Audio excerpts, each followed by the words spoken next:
Georges Laurie, bonjour. Bonjour. 100 ans, c'est l'heure d'un premier bilan. Nelson Mandela a-t-il réalisé son rêve? Oui, son rêve premier, c'était d'établir la démocratie en Afrique du Sud. Il y est parvenu. Georges Laurie, bonjour. Bonjour. 100 ans, c'est l'heure d'un premier bilan. Nelson Mandela a-t-il réalisé son rêve? Oui, son rêve premier, c'était d'établir la démocratie en Afrique du Sud. Il y est parvenu, il y a passé toute sa vie, mais de ce point de vue-là, il a réussi sa vie. Quelle est son grand œuvre?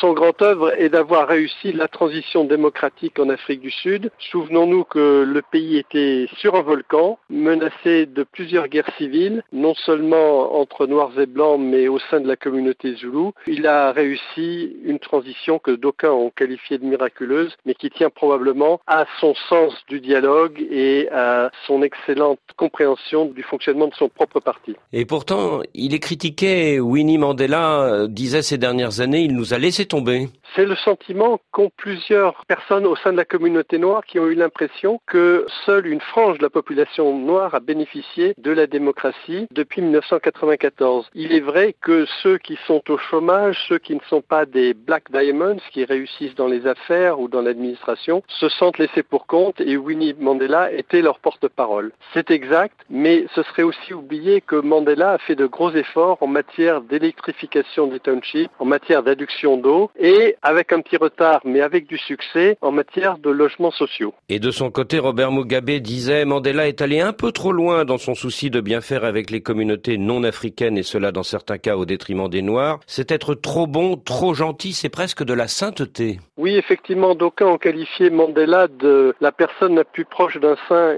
actuellement vivant, mais non, Mandela n'était pas un saint. Il a simplement voulu éviter une situation, la valise ou le cercueil, qui aurait poussé les Blancs à quitter massivement l'Afrique du Sud. Georges Laurie, bonjour. Bonjour. 100 ans, c'est l'heure d'un premier bilan. Nelson Mandela a-t-il réalisé son rêve? Oui, son rêve premier, c'était d'établir la démocratie en Afrique du Sud. Il y est parvenu, il y a passé toute sa vie, mais de ce point de vue-là, il a réussi sa vie. Quelle est son grand œuvre?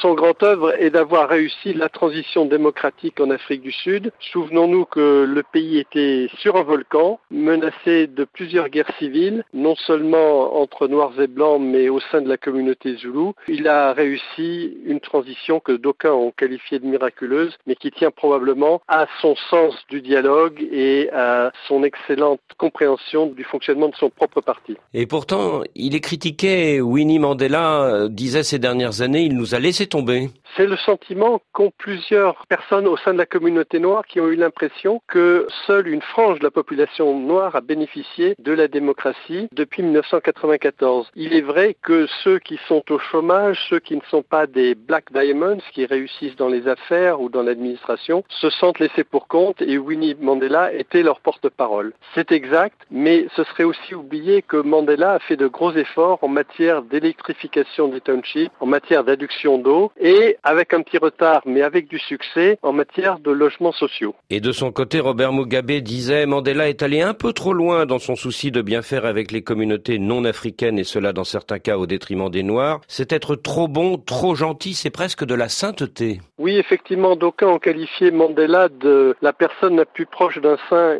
actuellement vivant, mais non, Mandela n'était pas un saint. Il a simplement voulu éviter une situation, la valise ou le cercueil, qui aurait poussé les Blancs à quitter massivement l'Afrique du Sud, mettant en péril son économie. Donc c'est exact qu'il a été assez conciliant avec la communauté blanche et que les départs ont été finalement assez modérés. Pour autant, je crois que pendant les 5 ans où il a exercé le pouvoir, il ne s'est pas montré insouciant face aux demandes des Noirs. C'est vrai que les circonstances économiques n'ont pas permis de réduire massivement le chômage. De ces 3 successeurs, Thabo Mbeki, Jacob Zuma et Cyril Ramaphosa, quel est à votre avis le vrai héritier de Nelson Mandela? Sans aucun doute, je dirais que c'est Ramaphosa. Son sens du dialogue est tout à fait poussé et rappelle celui de son mentor. Ramaphosa, Mandela l'avait choisi comme successeur en 1994 et il s'est rangé en maugréant, mais il s'est rangé à l'avis de la majorité du comité national exécutif qui avait choisi Thabo Mbeki pour des raisons d'équilibre. On peut penser que la proximité entre les deux hommes est telle que Cyril Ramaphosa peut se montrer comme l'héritier direct de Mandela.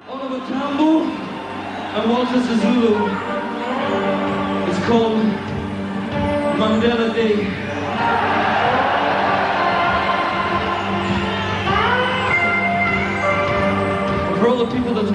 face of the struggle in South Africa. We say rest in peace.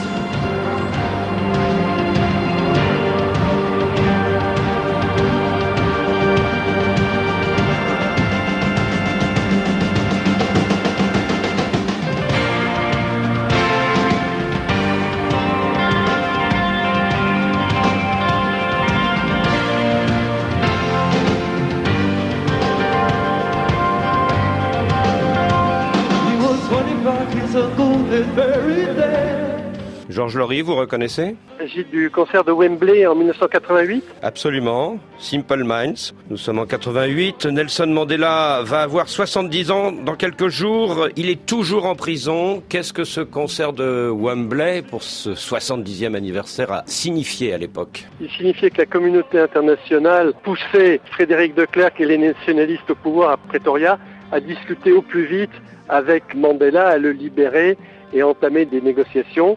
Il a encore fallu attendre 1 an et demi avant que ça n'arrive. Cela dit, on sait aujourd'hui que les négociations étaient déjà en cours. Mandela n'étant plus sur Robben Island, n'étant plus à la prison de Pollsmoor, mais étant dans la villa d'un gardien de prison à Victor Verster, dans un environnement beaucoup plus paisible.